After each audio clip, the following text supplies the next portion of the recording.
Hi teens, this is Sarah with the Pulaski County Public Library Teen Department.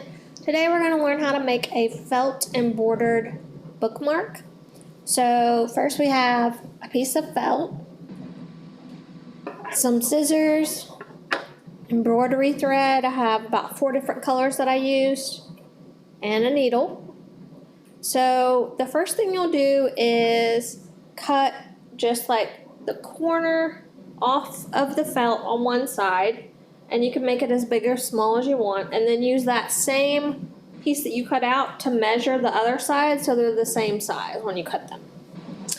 Then you're going to take one piece of the felt, and I did my first initial S, and then I made some little flowers on each corner.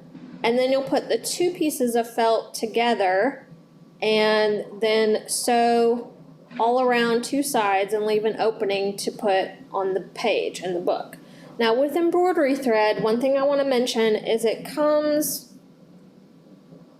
in a kind of thick amount, and they're separate strings. So you'll only need about 2 or 3 of these threads that you'll take apart to use when you actually embroider the bookmark. All right, so that's it. Thanks for viewing. You have a good day.